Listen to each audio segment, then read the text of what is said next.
So where I'd like to start really quickly, before we start telling you all the things we want to do to your house, there's a lot that you can do yourselves. And so making a large impact through simple things.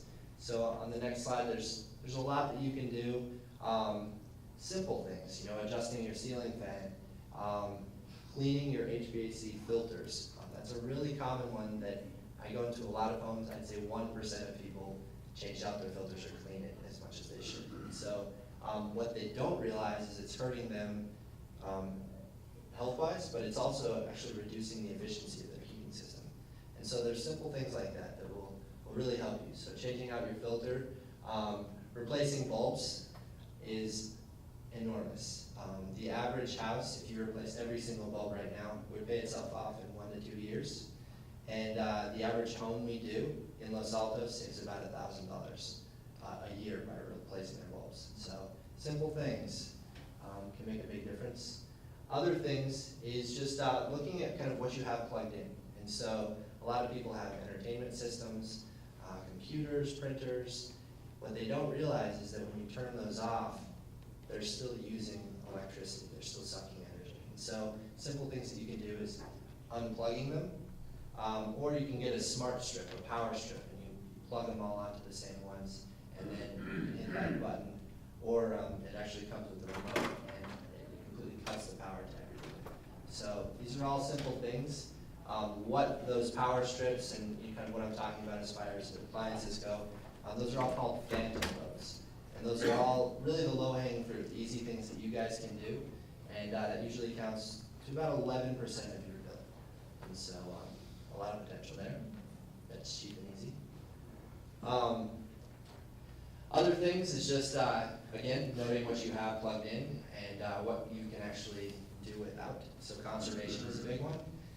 And then turning water heaters down. Most water heaters are turned up a lot higher than they need to be. And all these little things, they don't seem that big, but they really do add up if you do them all.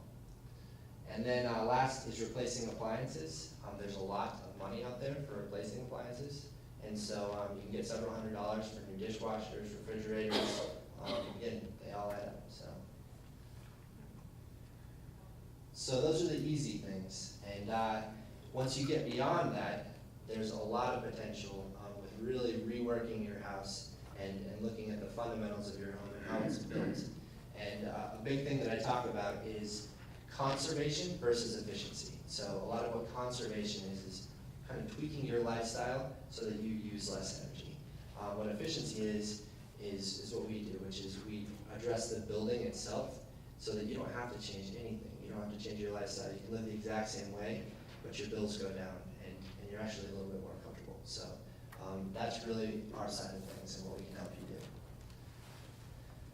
So that being said, there's 3 big benefits to retrofitting your home, and there's also a lot of drivers as far as trying to make your home more energy efficient. And they have to do, efficiency is big, but then comfort and health are really big ones. And so kind of at the very beginning of an audit, what I do is I would sit down with you guys, and the idea is to understand your concerns. A lot of people get sick in their house, and it has to do with the building itself. Other people are really, really cold and uncomfortable, and so they're running their furnaces a lot longer.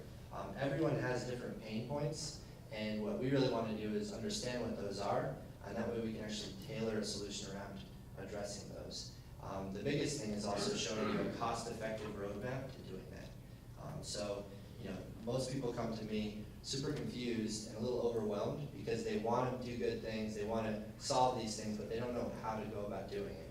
And so that's really what the audit does, is we sit down with you and understand the concerns, and then really help you figure out a way to do it and that fits within your budget and also that maximizes rebates and incentives. If you want to, you can keep looking. So again, I kind of skipped ahead. We can actually pass through this. But then, back to the process and what we do. And the first step is to understand your concerns and really diagnose the problem. And so I would sit down with you, figure out what's going on. Maybe it's that one room is incredibly cold, another is really hot in the summertime, or maybe you have mold on your walls. All those different things, it's really helpful to know, and the key is, rather than making recommendations before I see your house, we want to really test the house and figure out what the root cause of those things are. And then we prioritize and give you a list of recommendations, and then figure out with you what makes sense to do as far as a stage one, or you do the whole thing.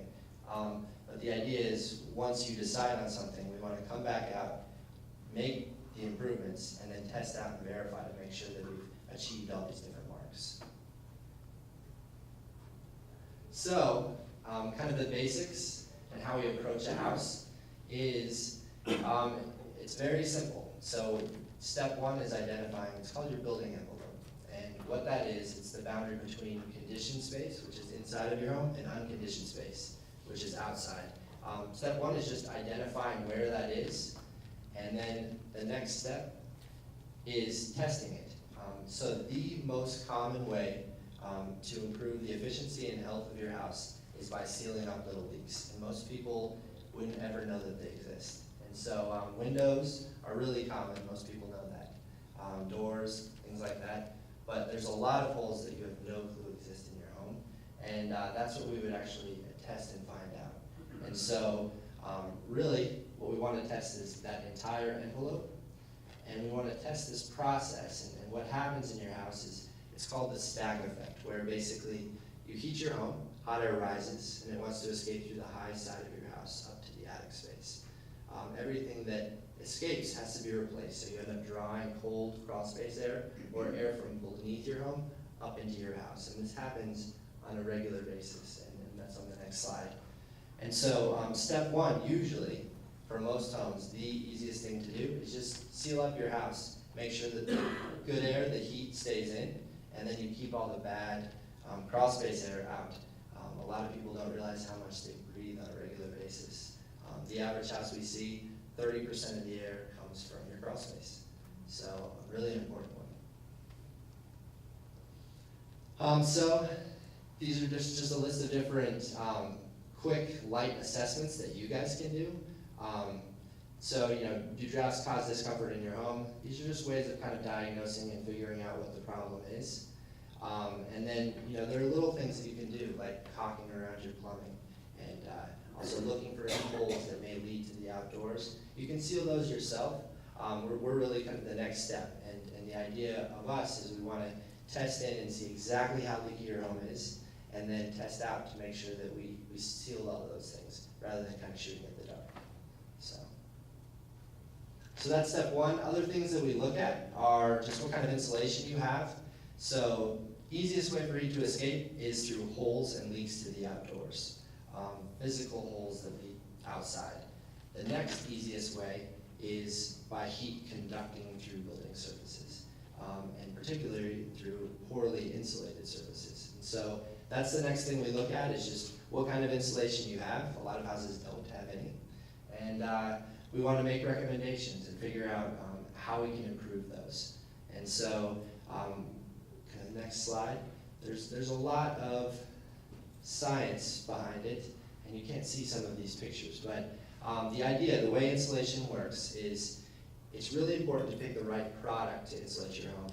What's even more important is that it's installed properly. And so, on average, let's say if you install insulation in your attic space, and there's a 5% area, there's a small little gap of about, half an inch across one of those fiberglass bats that you would install, that can devalue your insulation by as much as half.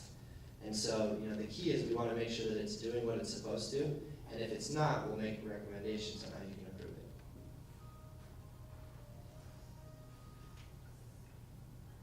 it. So, this is an example of things that, assessments that we would make, and we'd look at what kind of insulation you have, how well it's installed, and one of the really common things is it was installed well, but now it isn't working. In the 70s, PG&E did this big blitz where they came out and insulated all these walls in this area along the peninsula. And it was a great thing, they did it well, although they used the wrong kind of product. And so now all that insulation only fills half of the wall cavity. And so people are holding it. So Another approach, our approach is we really want to do everything right the first time so that you never have to touch it again.